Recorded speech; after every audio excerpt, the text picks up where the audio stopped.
Hello and welcome into NFL Daily. I am Tom Downey. We are live as we get closer and closer to the end of the preseason this year.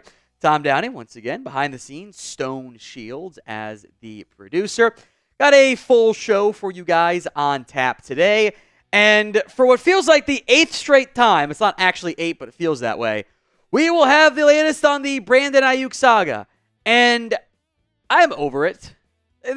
This has gone on long enough. It's time for somebody to make a decision here. And maybe that somebody ends up being Brandon Aiyuk. I don't know. It is August 20th.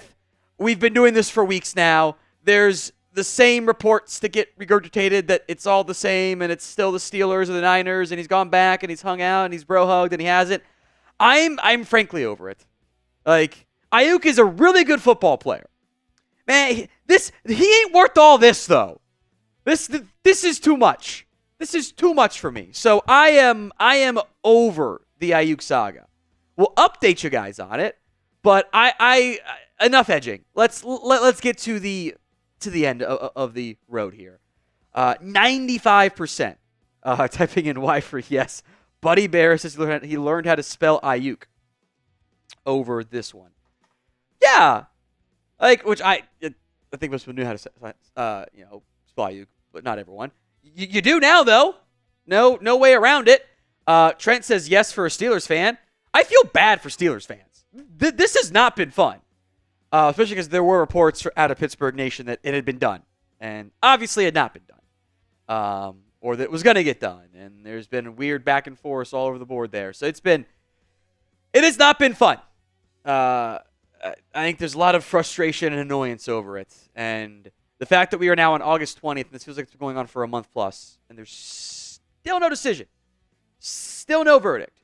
Still no even end in sight of like, when is this going to wrap up? It's a great question. Shelly says, as a Patriots fan, yes. Trent says yes. Niffle says yes. Shelly says yes. I don't see a single no in the comments section. Can't say I'm too surprised by that one. We will also discuss two other receivers on today's show who are looking and waiting and trying to get paid. Who gets paid first? JC for Jamar Chase, CL for CeeDee Lamb. Lamb is holding out. Chase is holding in. Lamb is in the final year of his deal. Jamar Chase is not. Both those guys are going to be just under, at, maybe a bit over the Justin Jefferson contract. Chase kind of playing his hand a little bit firmer, I think, given the fact that he's got 2 years of team control, Lamb, plus the franchise tag stuff. Lamb, of course, is in a different situation there. I as a Cowboys fan, if they let Jamar Chase get paid first, that'd be a really bad sign for the Dallas Cowboys. I don't think Dallas and Lamb are that far off on the average per year contract side of it. I think it's the years and the guaranteed money, which has always been their thing. And I've said before, by the way, if you agree on the money, but you don't agree on the length of the contract, you actually don't agree on the money. Because the longer you go on a contract, more the average per year is normally going to be, and the more the guaranteed money has to be. So it's gotten fairly messy. I will say, and I'll make note of this again too, I am moderately surprised it took us until August 20th to reach the cryptic August 19th, reach the cryptic Instagram post phase of this whole conversation. Normally that happens pretty early. Normally that happens pretty early. So get your votes. Who gets paid first? JCCL. Today's show is made possible by Prize Picks. They are America's #1 daily fantasy sports app. Over 5 million active members. All you do is pick more or less on 2 to 6 player stat projections and watch your winnings roll in. They're giving you a first deposit match up to $100 by going to prizepicks.com/CLNS and using code CLNS for that first deposit match. Today's show is also made possible by our good friends over at Game Time. Game Time is the place for last-minute tickets to your next big sporting event. Download the Game Time app, create your account, and use code CHATSPORTS for $20 off your first purchase. Terms do apply. But again, create your account and redeem code CHATSPORTS, CHATSPORTS, for $20 off. Download Game Time today for last-minute tickets, lowest price, all guaranteed. If you're using Game Time, you go to NFL or college games. College football, by the way, just around the corner. No more weekends of not actual games that matter. It's not the greatest slates of college football games, but what do you like more, CFB or NFL? In the comment section, our week 0 slates of games. We do have Florida State, Georgia Tech Saturday is maybe the headliner game. You've also got Montana State, New Mexico, SMU, Nevada, kind of a decent game. And then in true college football form at like midnight Eastern, Delaware State and Hawaii. That is just for sickos only. But I'll check out some of the Florida State Georgia Tech game. It's in Dublin, by the way, that game. So out across the pond. Trent says NFL. Dat one Falcons fan says NFL on top of that, which I suppose does make sense, given the fact that this is an NFL show. But yeah, you could always do. I enjoy both. I get to watch a little bit more CFB live because we do our NFL live shows. So like I'm a little busy on Sundays. I catch up on the NFL games. The Game Pass is great for that. But I get to watch more CFB live, and I tend to just like enjoy that and not worry too much about the long-standing outlook there. J.C. Richardson Jr. says CL, which also he said both, which I think is fair. Ethan says NFL, but the CFB video game got me more into CFB. I played the hell out of that. There is a chat sports dynasty in CFB 25. I only play weird games. I have not had a normal online game yet. Every single game has involved 2-score leads being blown. I've won all of them. I'm undefeated. And all I do is just have crazy game. I came back and beat Jack, Lauderay, producer Jack, on a kickoff touchdown with 30 seconds left in the game after I blew 2 different 14-point leads, which was BS because I fumbled twice. He didn't fumble once, but I digress. If you want me to stop the rambling and start today's show instead, then like it. The goal was always a 50% like ratio. So if you haven't already, hit that sub button, or hit that like button, right now. Goal is always that 50% ratio. We're at 69 viewers right now, which, make no mistake, is very nice. But we got to get that like number up a little bit more. Coming up on today's live show, we will have some NFL news and rumors to discuss, latest of what's going on around the NFL. A mailbag. Dat one Falcons fan already did it, but get your questions in via hashtag NFL. You guys always have some good ones. I enjoy that part of the show as much as I do any. But you got to use that hashtag NFL or else it gets buried and no one can see it, etc. So use that hashtag NFL for me in the comment section of today's show. We will also run through my final, before the college football season begins, 2025 NFL mock draft. All of that coming up live here on NFL Daily.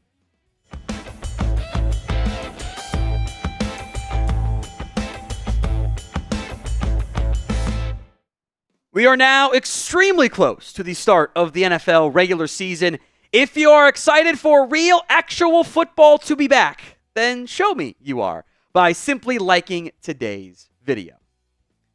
As we have done for several days in a row now, we begin with latest on one Brandon Aiyuk. Somehow, some way, frustratingly, the saga continues. It's like some of the book authors that just keep ending on cliffhangers, 8 books in or whatever. It is not over for the Niners, the Steelers, Aiyuk, and anyone else who ends up fitting into that category. Here is the latest from Albert Breer, which I think actually sums it up pretty decently, assuming his reporting is accurate. The Niners star didn't want to go to New England, which offered him more than $30 million per year in its proposals, or the Cleveland Browns. The Steelers' price point was less than $28 million, which puts Pittsburgh right in the neighborhood the Niners were inhabiting, with Mike Tomlin's presence there the drawing card. That, in turn, pushed Aiyuk back to the table with the 49ers. As it stands, the situation is unstable. If the Niners could have gotten a player via a deal with the Steelers, Pittsburgh refused to give one up, so it hasn't been in a corresponding trade. There's a chance Aiyuk would be in Pittsburgh now. And although things have certainly gotten inside of the team and the Niners, no doors have closed on a return. Look, this has been something. And I don't mean that in a good way. I mean that in a derogatory way. This has been a disaster. This has gone on for far too long for a player I think is really good, but it's not worth the amount of drama that he has caused in the process. Part of me wonders if he ever wanted to leave San Francisco. And was this an attempt to get more money out of them? And they kind of called his bluff, and now they're in a weird spot. And look, he wants to get Amon-Ra St. Brown money. That's fine. That's reasonable for him. Maybe he settles a little bit less. He's missed all this time, and he has to play really well, or it's going to be like, all that time we gave to Malik Neighbors, and look how he's, to Brandon Aiyuk, look how he's doing now. It's been a weird situation. I frankly am over this. This has gone on too long. There has been too much drama caused over this. I feel bad for Steelers fans. I feel bad for 49ers fans. I feel bad for Browns, Patriots, and everyone else who just wants a decision, and yet there is none. And you're running out of time with the season almost here. So are you over the Brandon Aiyuk saga? Y for yes, N for no. It's the pinned comment, by the way, on today's video. Look, I think Aiyuk is a damn good football player. I think he's really good. I mean, he was remarkably efficient for San Francisco last year. He benefits from the supporting cast around him, but I also think he's a huge part of that supporting cast. And Kittle and Debo and McCaffrey and Purdy. I think he's an awesome football player. I think he really is. I get why he wants to get somewhere in that $30 million price tag range. Remember, before the whole trade drama emerged, he wanted 30. The Niners were offering a little bit more than Devonta Smith money. So, of course, he said no. Of course he did. That doesn't make sense for Aiyuk. The guaranteed money was probably an under-the-radar sticking point, too. That's also undergone massive change this offseason. I wonder if just the Niners partially misjudged the wide receiver market and how it was going to explode, which happens. But it's been a lot messier than it needs to be. So, when I say this next part, I think, and I apologize if I speak out of turn, but I think I speak for all the different Niners and Steelers fans here. Somebody get this done already. It is August 20th. I don't want to sit back up here next week. Well, we won't do NFL Live with the roster down. I don't want to sit up here again in a week or 5 days or 2 weeks and go, well, top NFL story. Nobody knows what's going on with Brandon Aiyuk. That's dumb. I'm over it. Stop it. So I hope there's a decision soon. I have no vested interest in what it ends up being. I just hope that there is one soon. Today's show is made possible by Prize Picks. Prize Picks is America's #1 daily fantasy sports app with over 5 million active members. The thing I like most about it, unlike some other apps out there, you're just battling against the numbers. More or less on 2 to 6 player stat projections. Get them right, you watch the winnings rolling. You don't have to worry about, hey, I got them all right, but I didn't pick the 3 most perfect ones. You just got to get them right. And you can even do the flex play. You don't have to get them all right. You can get 2 out of 3 right or 3 out of 4 right, whatever, instead, and come out on top. I got some season-long prize picks laid out already. I like the Joe Burrow, Trevor Lawrence, Dak Prescott more than passing yards. If they stay healthy, they're going to get there. Those are all well below their, true expectations of playing even just 16 games in the regular season.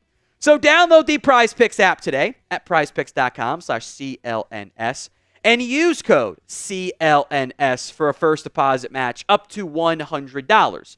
That's code CLNS over at prizepicks.com/CLNS for the first deposit match up to $100. It's Prize Picks. Run your game. Links in the comments and the description of today's show. Ja'Marr Chase's latest here. I think Adam Schefter, ESPN, gave a pretty interesting update on the Ja'Marr Chase Holden situation. Here's what Schefter said. It was actually part of a fantasy show, which I find interesting that somehow they buried it on that one because it's pretty juicy. This is the one that, to me, remains the most mysterious. Because unlike Brandon Aiyuk and CeeDee Lamb, who we'll discuss here in a second, Ja'Marr Chase has 2 years left on his contract. Not one. We already heard Bengals owner Mike Brown come out and say he prefer to wait to do this deal. Now, I think Cincinnati will still push to get this deal done. But from my understanding, there hasn't been a whole lot of progress. If there's not a whole lot of progress, you wonder what's next. Now, Chad Ochocinco said over the weekend he thinks the 2 sides will figure out a deal this week. But he also added, if the 2 sides can't get a deal done, he does not believe that Ja'Marr Chase will step foot on a football field again until he has a new contract. I think there are other people around the league who feel the same way about that particular situation that I think has flown a little bit under the radar. Actual game holdouts, not preseason, regular season holdouts, are very rare.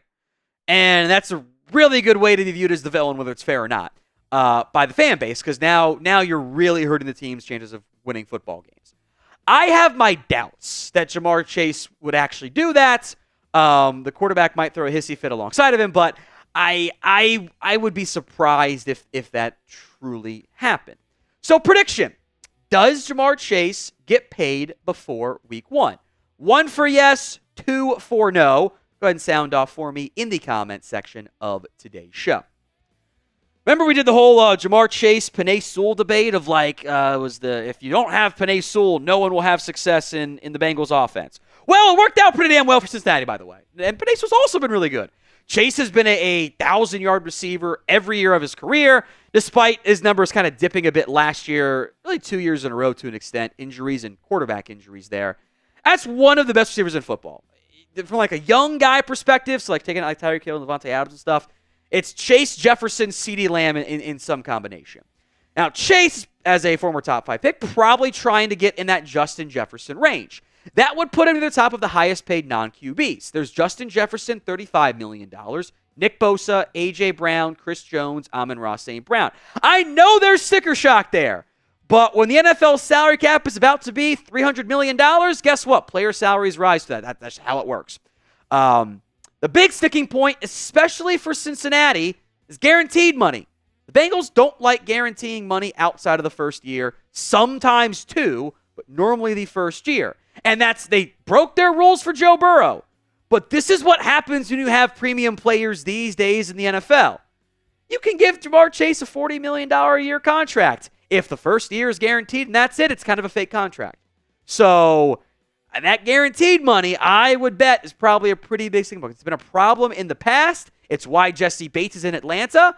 They didn't want to guarantee him beyond the first year of the deal, which was the franchise tag. It's why he's in Atlanta. They're going to have to break their rules for Chase. When they break them, which I think they will, whether it's this offseason or next, is what's up for question. For all the best NFL coverage, you guys have come to the right spot. Free videos for you guys every single day. Hit that sub button, youtube.com/chatsportstv. It is the wide receiver show. Let's go to CeeDee Lamb's latest here. His contract saga continues to roll on as we finally hit the cryptic Instagram post phase, which frankly, thought we'd get here a lot earlier. CeeDee Lamb yesterday posting this Instagram post. It is actually not still from the movie, but it was actually an edit from it. Tobey Maguire, Spider-Man 3, black Spider-Man suit. What does it mean? I actually think it's a little obvious what it means, despite the theories I've seen out there. Contract talks have not gone well. I don't think it takes a rocket scientist or a real journalist or whatever to figure that stuff out. Like, they have not gone well. And frankly, as we'll get into in a moment, the issues are less about the average per year. I don't think Lamb and Dallas are that far off on what the average per year of that contract should look like. I really, truly don't. Now, there are issues we'll get to here in a second, but both these guys, Chase and Lamb, vying to get paid big, fat contract money. So who gets paid first? JC for Ja'Marr Chase, CL for CeeDee Lamb. Let me know in the comment section of today's show. Here was the latest update from Clarence Hill. The Cowboys have traded proposals with Lamb's agent, Tory Dandy, since the start of training camp, and they have yet to get to $33 million annually. Contract structure and length also remain roadblocks towards the deal. I'd frankly argue the structure and length of the deal, which is the guaranteed money, are more important. In general, not always the case, but in general, if you add more years to a contract, you're going to put more average per year because the way you do those backloaded contracts, it's about $2 million per year that should be able to stash and hide and load later. And that assumes a normal guarantee structure because guaranteed money matters the most. That first Tyreek Hill contract was kind of fake. That $30 million had like 45 in the last year that wasn't guaranteed. Now they've got him a real $30 million per year contract, and they use some of that extra base salary as guaranteed money. It's kind of a smart structure by Miami. You talk to anyone around the NFL who knows what they're talking about and isn't just trying to get hot take stuff out there. Everyone around the NFL thinks this gets done. But it is weird and not great that there's been this long delay. Justin Jefferson got paid 2.5 months ago. And even if we want to believe the theory of Lamb was making sure he waited until Justin Jefferson got paid so the market was set, that was 2.5 months ago. 78 days. Why are we still waiting?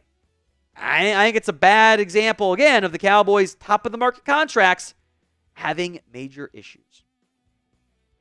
All right, it is mailbag time here on the Cowboys, or on NFL Daily, excuse me. I was reading Cowboys in the live chat, and someone also mentioned Link Neighbors in the live chat, and I saw it, and I went full Ron Burgundy again there, so L's for me. 2 ways to get on the show. Number 1, you can use hashtag NFL, or skip the line via a super chat. Get those hashtag NFL questions in there. Anthony asked a lot of great questions. It's up to you guys to make sure it's not just the Anthony Beyer show, which maybe wouldn't be a bad thing. But get your questions in via hashtag NFL in the live chat. Before we get to your questions, a question I have for you. What do you guys like more? CFB is for college football. NFL is for professional football, the National Football League. Get your answers in for me in the comment section of today's show, CFB or NFL. From Niffle Highlights, where do you think DTR ends up? That's Dorian Thompson-Robinson. The Browns apparently listening to trade offers for him. Sometimes I wonder if that was it comes out of the Browns organization in an effort to get interest in Dorian Thompson-Robinson. One team stands out to me, and maybe they don't feel this way about their own quarterback room. He's back of the best, right? The Green Bay Packers quarterback room is bad. You guys even just check out that last Packers game? I don't know if they win a single game without Jordan Love. Like, Sean Clifford is not good.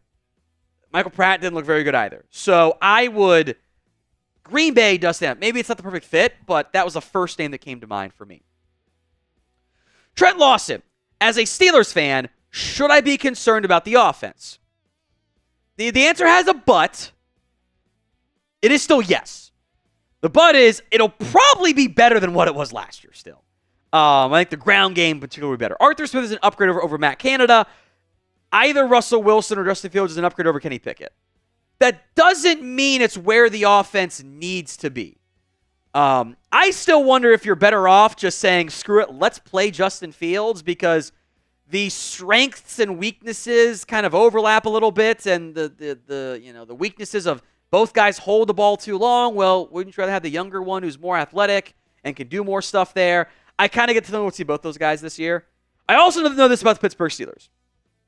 Despite the offensive concern, they're going to win at least 9 games. That's all that team does under Mike Tomlin. It's kind of incredible how they consistently find ways to overcome their problems. But specifically for the offense, yeah, I think it'll be better, but that doesn't mean it's going to be where you want it or need it to be.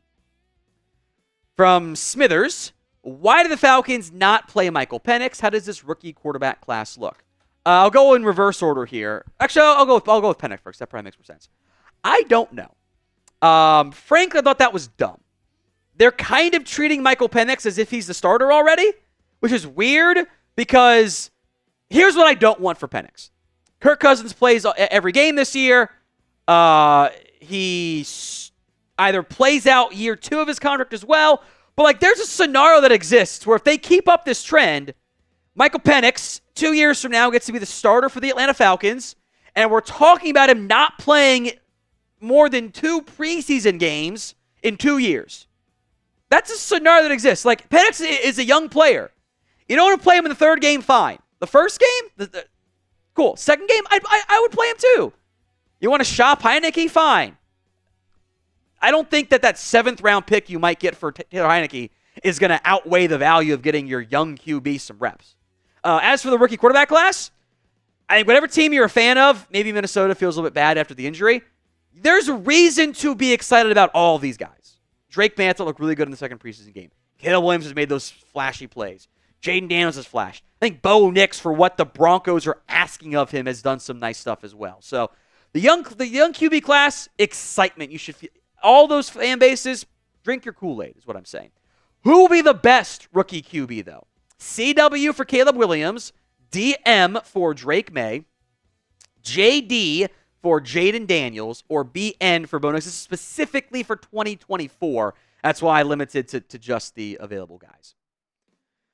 Ethan Harrington, rookie receiver with the most upside after, other than Marvin Harrison and Malik Neighbors. If you mean like real life, it's Rome Odunze. I think he is going to be a really good football player. He's a top 5 player for me in this class. No reason to change that. Fantasy-wise, you can talk me into someone like a Brian Thomas Jr. or a Ladd McConkey over Rome, because someone's got to catch passes from Trevor Lawrence, and someone's got to catch passes in that Chargers offense. So, real-life Rome, beyond that, you can talk me into a couple of different guys in fantasy football. Anthony Byers. The Eagles need a legitimate number 3 option at receiver, and do you think Amari Cooper is a real trade option? As for Amari, no. The Browns were only going to trade him if they could get Brandon Aiyuk. That's off the table. It's not going to happen. And sure, I think it'd be nice to have a better number 3 option in Philadelphia. I think to an extent, I'm not saying this is the case, but if you're freaking out over who is our number 3 receiver, when you have A.J. Brown, Devonta Smith, Dallas Goedert, and Saquon Barkley, that's either that is something really bad about your offense, which I don't think is the case, or we're just a little bit too caught up on who's going to be the 5th touch guy. Yeah, it'd be great to have somebody better than Paris Campbell or Johnny Wilson or whatever, but guy's not as important as, a wide receiver 3 option on a team that doesn't have a good running game or a good tight end. Anthony Byers. Should the Eagles have moved on from Nick Sirianni, and was he responsible from the Eagles' collapse? In the end, the buck stops with the head coach. And I think if you were to poll most Eagles fans, who do you blame the most for the collapse? Sirianni. I am fine to give him one more year. You don't have to be as quick-triggered, but there are no more scapegoats. There is a new offensive coordinator and a new defensive coordinator. So it is, if they collapse again, he might be gone. I am a little bit worried that the manic energy from Sirianni, it's great when they're winning, but, it's a bad look if you're talking trash to fans and you're losing. Can't have that, right? Today's show is made possible by Game Time. Game Time is the place to buy tickets to your next big event. That could be college football. That could be NFL. Could be baseball. I got to see a no-hitter in person thanks to the Game Time app, and was like a $15 ticket per person. It was a very good bang for your buck there. They also have a new feature called Game Time Picks. Makes getting tickets to see your favorite teams play live even easier. Filters out the fluff to only show you incredible deals on great seats, so you don't have to waste time searching through thousands of tickets. So download the Game Time app today, create your account, and use code CHATSPORTS for $20 off your first purchase. Terms apply. But again, create your account and redeem code CHATSPORTS, CHATSPORTS, for $20 off your first purchase. Download the Game Time app and use code CHATSPORTS for $20 off your first purchase. But again, remember, terms do apply. Cameron Briglin. Who should be the Bills' backup QB if Allen gets injured? Hope it doesn't happen because their backups are hard to watch. In theory, Mitchell Trubisky doesn't miss that much more time. I haven't seen the exact of filming on how bad that injury is. But if he's out, Ryan Tannehill, you go sign him off the free agent market? It's not great. Look, for many teams, I think the Bills fit this category, and there's not many teams that don't fit the category that are contenders. If the starter goes down, you're cooked. I'm reminded of the, who was the Colts OC? Tom Moore? It was asked, why don't you practice more with Jim Sorgi and not Peyton Manning? And he goes, look, if we don't have Peyton, if we don't have 18, we're effed. He didn't say F, but you know what I mean. And we don't practice effed. That's kind of what the Bills are with Josh Allen. You don't have Josh Allen, you're effed. You just kind of got to deal with it. From Clyde Maxwell, Damian Pierce trade. I was talking to our Texans host, Jeremy Chuggs. Because I'm going to do this on a Cowboys video in the future. He said maybe, actually. I don't think he's going to get cut, but I don't know how great of a fit he is in that offense for whatever reason. Joe Mixon's back healthy. Cam Akers looks pretty decent. So they can get something passable, maybe. I'm still not fully convinced since he's young, but he wasn't that great last year. It's maybe one of the bigger names who could feasibly be moved. So name a player who you think ends up getting traded. Sound off for me in the comments section of today's show. Name a player who you think ends up getting moved. From NC Show, with the Judon trade, what do you think the Jets will do with Reddick, even though they've said they won't trade him? I think they won't trade him. I think at a certain point, this is we have to stand our ground thing. Not a we're going to friggin' do whatever we can there. Missing game checks is a lot to miss out on. I'd be a little surprised if that didn't happen. Somebody's going to blink as we get closer and closer to week 1 of the NFL regular season. I don't know who ends up blinking first, but somebody's going to. So I'm very curious to see. I think it'll be Reddick, and he shows up and eventually plays. Hopefully he plays well and cash in next offseason. Ethan Harrington. Who wins the emerging, minus Tennessee, AFC South this season? Hey, Tennessee's rebuilding, but I think they're on the right path. I'm going to go with Houston. I think that'll be a very competitive division, though. AFC's got a lot of good young talent, and the South certainly checks off that box, especially at quarterback. Richardson takes a step forward, so I'm going to go with Houston, but Jags and Indy can make that competitive too. We've got pretty much daily NFL videos. Sometimes there's NBA, but there's always something here on the Chat Sports YouTube channel. So if you haven't already, hit that sub button. Free videos every day on all the latest and greatest going on around the wide world of sports. Anthony Byers, who's your dark horse candidate for each conference? Ooh, okay. And I'm going to answer this of dark horse to be a playoff team and a contender. So not just but make some noise, win some playoff games overall. I don't feel like the Bengals can count as an AFC North contender. That feels a little bit too obvious for me. I'm not going to sleep on the Dolphins. I think people are sleeping on them a little bit. So I'll throw them in there. NFC, not to make major noise come playoff time, but there's a scenario in which Seattle wins 10 games this year. I think Geno Smith fits really well in that new offense. I think the defense will be better. So kind of more sleeper, I guess, than dark horse, but I'll mention both those teams. Brian Roberts. What exactly are the Giants, Steelers, and Raiders going to do? At quarterback, those dudes look bad last week in the preseason. Pray, probably first and foremost. Look, I know there are still some truthers out there. Our Giants and the host, and I agree.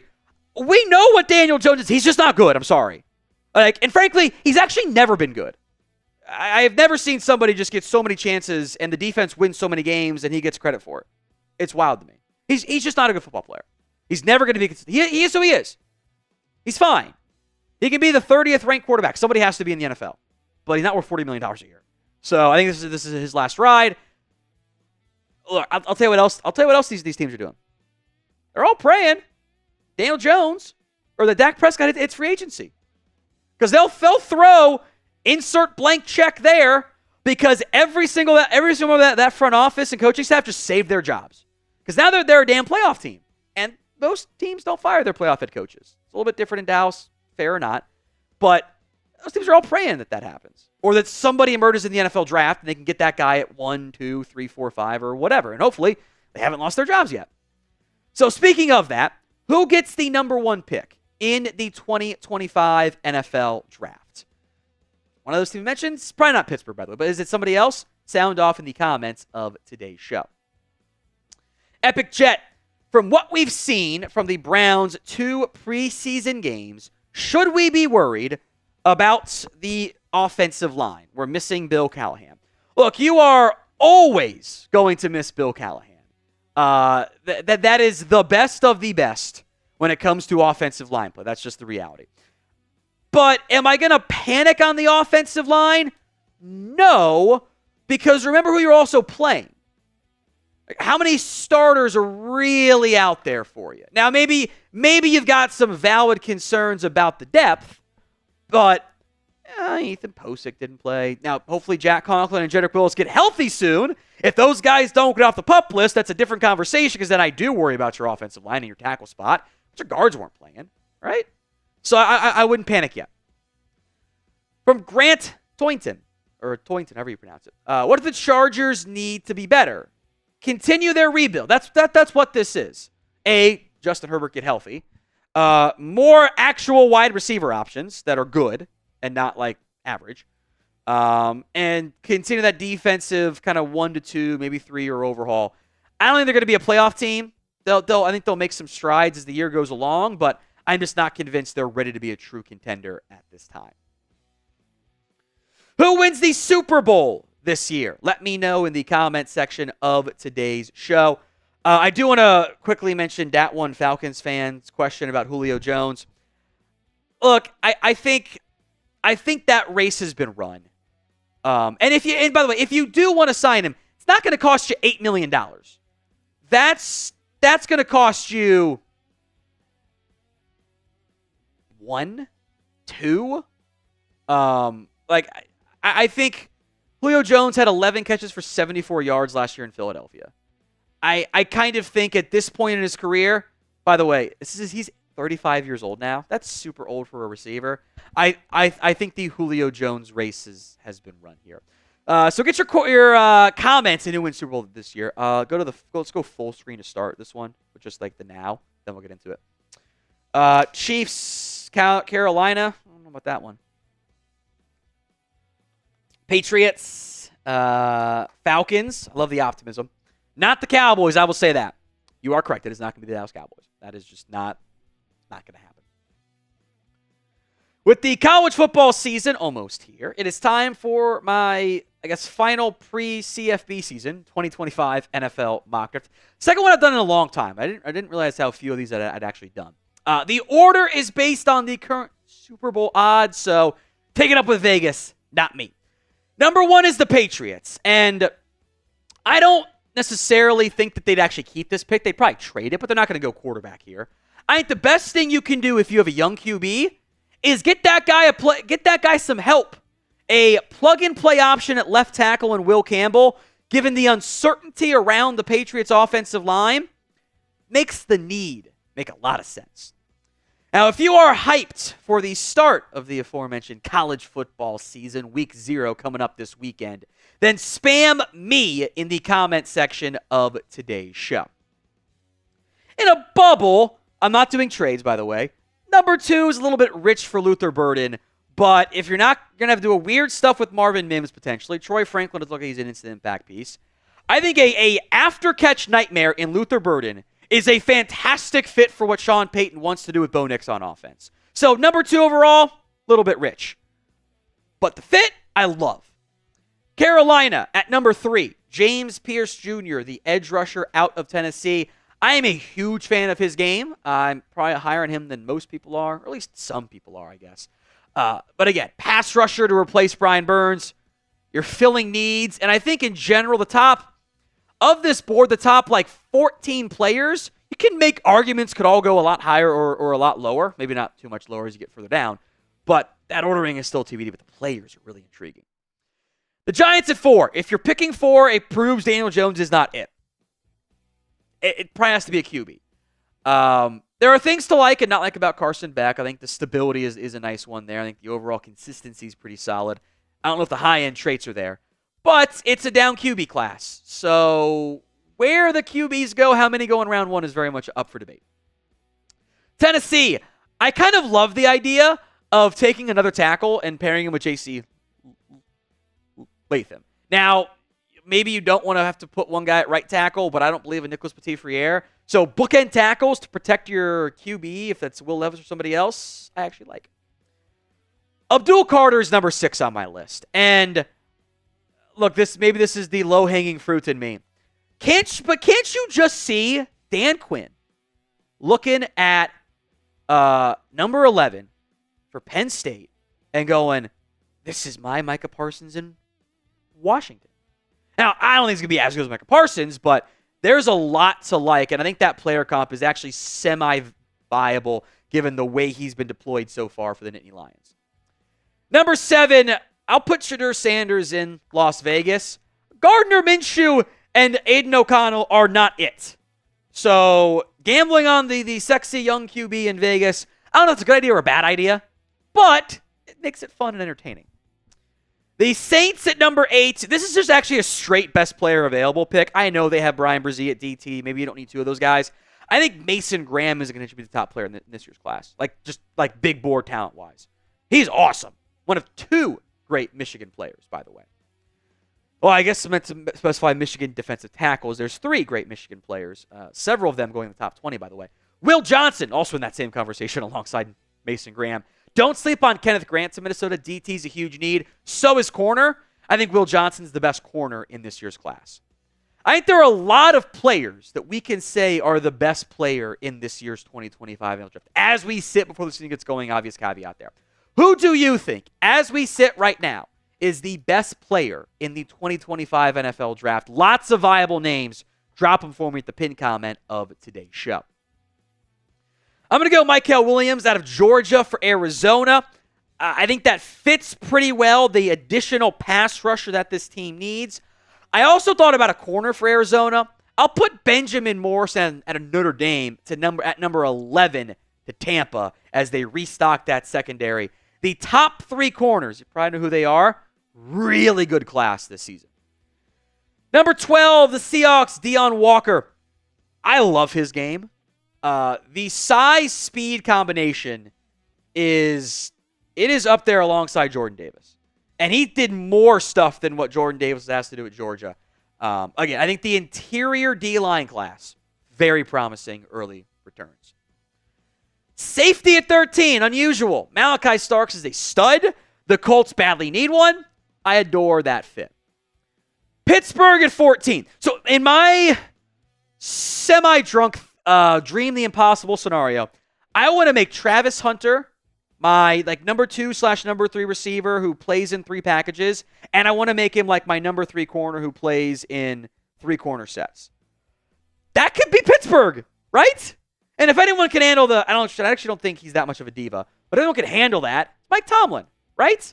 You put George Pickens and Travis Hunter and somebody else at wide receiver 3, and Joey Porter Jr. and somebody in the nickel and Travis Hunter at corner. Why not? I kind of want to play him at both. If you don't want to play him at both, he's probably still a top 3 receiver or a top 3 corner for you in this class. He is a very fun player. I will put him at athlete. I don't know if the bosses will let me come draft time, but for now, I'm going to. Emory Jones Jr. at LSU. Some think he might be a guard, but I think he's going to have a good year for the Tigers. Jacksonville, that Walker Little, Cam Robinson combination doesn't appear to be that great, so probably could consider that one. Colston Loveland, the tight end out of Michigan. Let's get Jim Harbaugh an inline tight end. That's what he wants, and it's a Michigan man too. And then that makes sense. And that just fit so properly for you. Today's show here at Chat Sports is made possible by Game Time. Game Time has a new feature called Game Time Picks that makes getting tickets to see your favorite teams play live easier than ever, especially going to a college football game. By the way, you can find some damn good deals on college football games.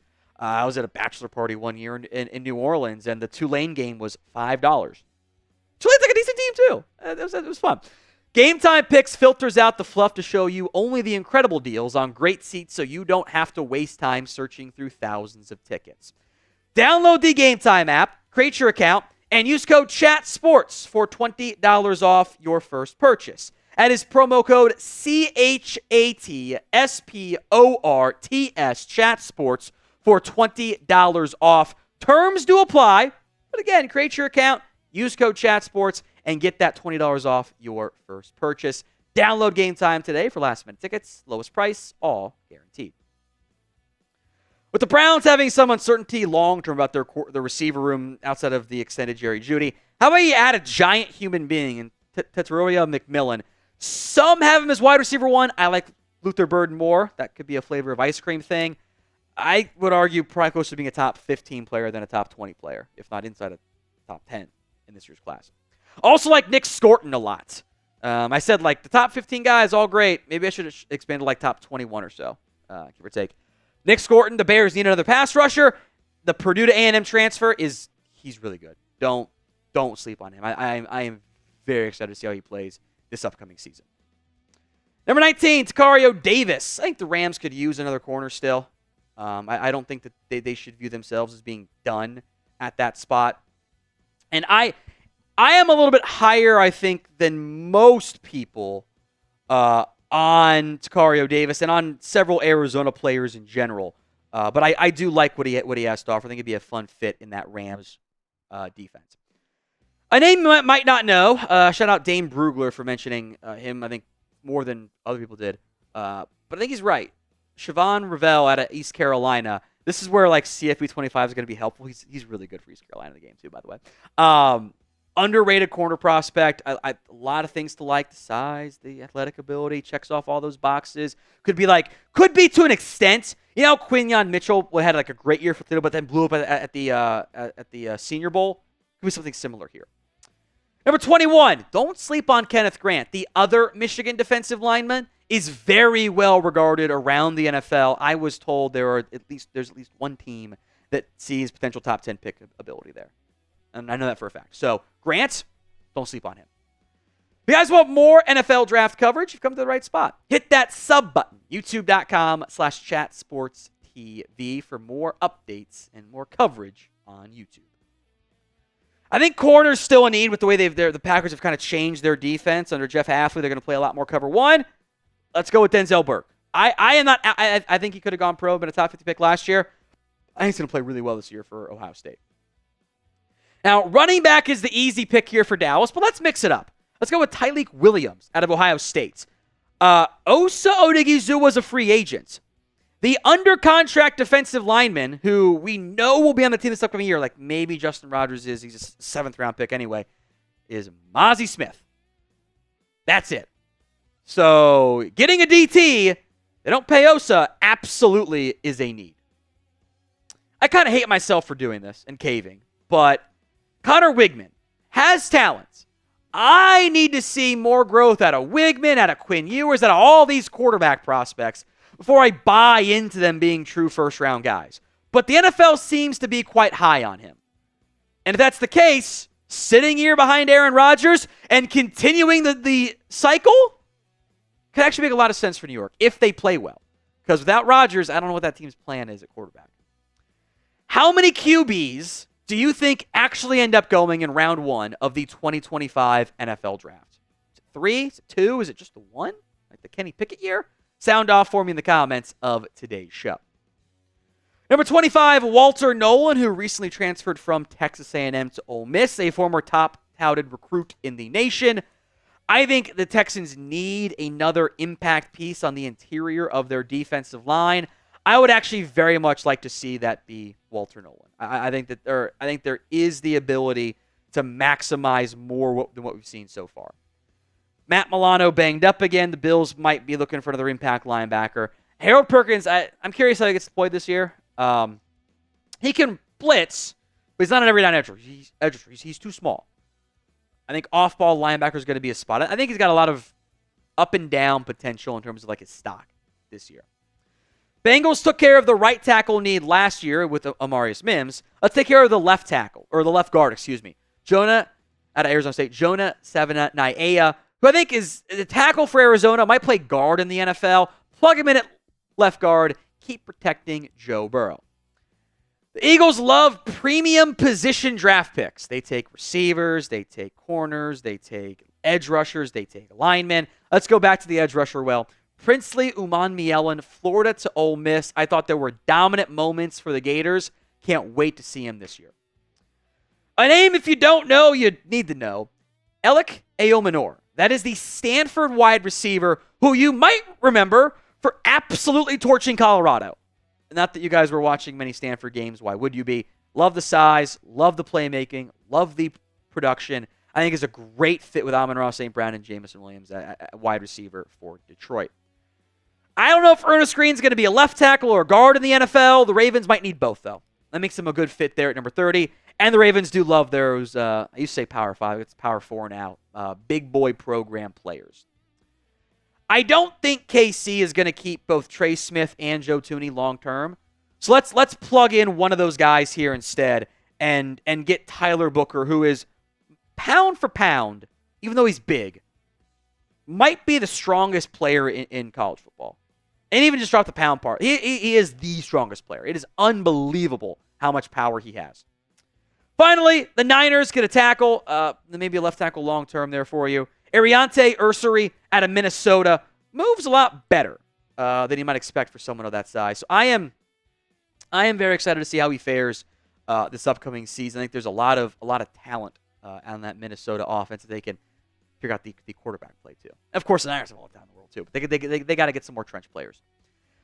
Who did I leave out of my 2025 NFL mock draft? There's only 32 players. There's a lot. There's half of the guys might not be first-round picks. Maybe it ends up only being like 10, but that'd be really good, historically speaking. Who did I leave out? Drop that player name or names for me in the comments. For other players, I think Shamar Turner's going to have a nice year for Texas A&M. JT Tuimoloau. I kind of started a theory of if we've been talking about you for 3 years or 2 years now and you still haven't gone pro, maybe you're not really going to be a first-round pick. I like Patrick Payton. Landon Jackson from Arkansas. By the way, don't sleep on Mansour Delane from Virginia Tech. Not saying that just because I have him in one of my dynasties. He's very good. Quinn Ewers, I kind of mentioned earlier, but certainly worth the conversation here. He's got to be a better deep ball thrower, though. If the deep ball gets better, I will put him in round 1 happily because you got to be a competent deep ball thrower in the NFL. Ashton Jeanty, Ollie Gordon, Donovan Edwards, Quinshawn Junkins, Travion Henderson, all the running backs. It's a good running back class. I bet a bunch of top 50 picks and probably a round 1 pick when it's all said and done. Mika Ibuka, I didn't have that many receivers going around. He kind of fell out of it, but he's worthy, I think, of that conversation. Isaiah Bond could have a big year for Texas. And I like what I saw from Wyatt Millam at West Virginia, too. More of an under-the-radar name we have not mentioned before. All right, before we go, are you guys over the Brandon Aiyuk saga? Let me know in the comments section why for yes and for no. One of the higher polls we've had here on the chat sports side of things, 90% say yes. That's very high. That's very, very, very high figure there. So get the comments coming. Why for yes and for no. And if you haven't already, make sure you guys are subscribed. More NFL coverage all season long. Hit that sub button, youtube.com/chatsportstv.